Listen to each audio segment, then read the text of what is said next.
Selamat pagi, salam sejahtera.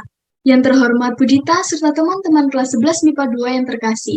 Pertama-tama, marilah kita mengucapkan syukur kepada Tuhan Yang Maha Esa karena kita semua dapat berkumpul bersama, meskipun hanya melalui virtual. Pada kesempatan kali ini, saya akan membahas sebuah topik yang cukup jarang dibahas oleh masyarakat, entah karena kesadaran masyarakat yang menurun atau karena faktor teknologi yang semakin lama semakin meningkat secara drastis. Seperti yang kita ketahui, akhir-akhir ini sedang marak di antara masyarakat sebuah tayangan original Netflix yang berjudul Squid Game, yang mencapai popularitas yang cukup mengesankan secara global. Menurut artikel Kompas, Squid Game adalah film serial Korea Selatan tentang permainan bertahan hidup yang dibuat sedemikian rupa dan dibuat secara brutal. Masyarakat dunia semakin lama semakin mengenal permainan-permainan tradisional dari Korea Selatan. Hingga tak sedikit dari anak-anak mulai memainkan permainan asli Korea Selatan. Yang ada di dalam tayangan tersebut, permainan-permainan tersebut adalah permainan asli dari Korea Selatan yang sudah ada sejak zaman dahulu.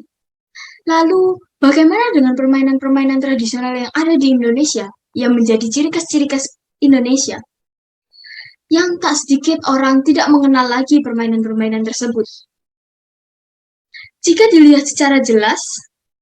dilihat, semakin jelas anak-anak muda semakin tidak tertarik dengan keberadaan permainan tradisional.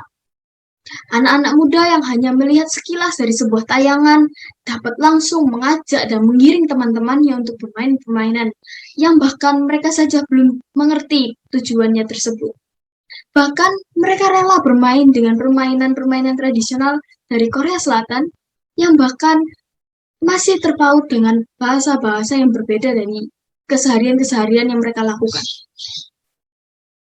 Diketahui bahwa faktor terbesar dari hal ini adalah bagaimana orang tua saat ini tidak memperkenalkan anak-anak mereka permainan-permainan dari Indonesia yang menjadi ciri khas khusus Indonesia. Tidak ada yang mengajarkan dan tidak ada yang memperkenalkan mereka, menyebabkan mereka bermain apa yang mereka ketahui dan apa yang sedang ramai diperbincangkan.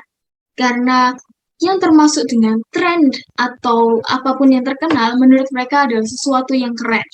Sehingga permainan tradisional mulai dilupakan dan mulai tergantikan oleh permainan-permainan yang ada saja. Sehingga sebagai sesama generasi muda, saya mengajak teman-teman sekalian untuk sadar bahwa melestarikan permainan tradisional juga sama penting dengan melestarikan budaya-budaya yang lain.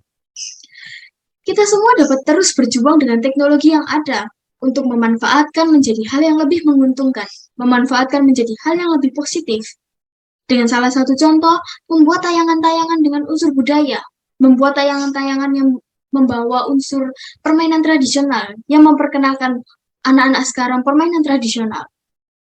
Karena yang ada tayangan-tayangan yang dibuat oleh Indonesia adalah terinspirasi dari Squid Game yang jatuhnya menjadi sebuah plagiarisme.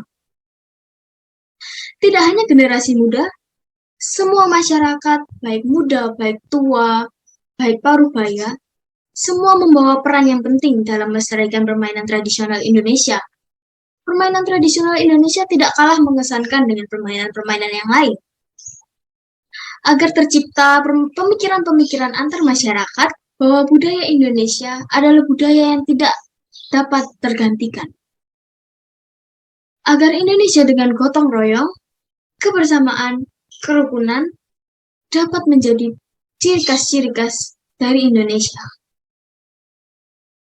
Demikian penjelasan saya mengenai pentingnya melestarikan permainan tradisional. Permainan tradisional termasuk dalam budaya-budaya Indonesia, sehingga melestarikan budaya dan melestarikan permainan tradisional juga memiliki tingkat kepentingan yang sama. Apabila ada perkataan dari saya yang kurang berkenan, saya meminta maaf yang sebesar-besarnya. Akhir kata, terima kasih Budita dan teman-teman. Selamat siang, salam budaya.